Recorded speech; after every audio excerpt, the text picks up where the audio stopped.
गिरिराज सिंह, उनके नाम को लेकर चर्चा यह की जा रही है कि गिरिराज सिंह का टिकट इस बार कट सकता है। आप जानते हैं गिरिराज सिंह बिहार की बेगूसराय सीट से 2019 लोकसभा चुनाव जीते थे।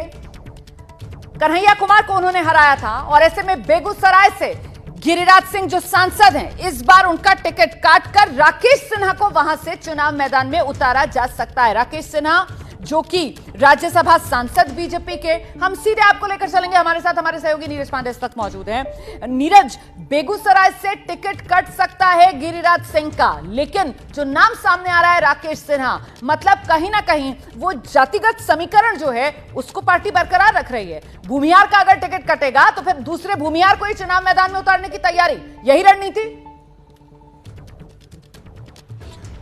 देखिए, इसमें कोई शक नहीं कि बेगूसराय भूमिहार बाहुल्य इलाका है और बेगूसराय पिछले 2019 के चुनाव में जब गिरिराज सिंह वहां गए थे तो पहले तो ये कहा जा रहा था कि शायद गिरिराज जी बेगूसराय से चुनाव लड़ना ही नहीं चाहते हैं, लेकिन बाद में एक पार्टी के सीनियर लीडर्स के समझाने के बाद वो बेगूसराय अपनी सीट छोड़कर वो बेगूसराय चुनाव लड़ने गए थे। लेकिन पिछले कुछ दिनों से लगातार राकेश सिन्हा जो भारतीय जनता पार्टी में सांसद भी हैं राज्यसभा के और भारतीय जनता पार्टी के प्रवक्ता भी हैं, पिछले कुछ दिनों से लगातार वहां बहुत तेजी से सक्रिय हैं। तो ये माना जा रहा है कि भारतीय जनता पार्टी की सीनियर लीडरशिप का उनको इशारा भी है, क्योंकि लगातार उनका सक्रिय रहना, पार्टी के कार्यक्रमों को करना, पिछले कुछ दिनों में देखा गया कि पार्टी के सभी मंचों पर बेगूसराय में वो दिखाई पड़े। इससे एक साफ संकेत दिखाई पड़ रहा है कि शायद उम्र के लिहाज से, उम्र की वजह से राकेश सिन्हा को पार्टी आजमा सकती है। लेकिन चूंकि गिरिराज सिंह बहुत सीनियर लीडर हैं, केंद्र में मंत्री हैं, तो भारतीय जनता पार्टी कभी भी अपने किसी नेता को ऐसे ही जाया नहीं जाने देती,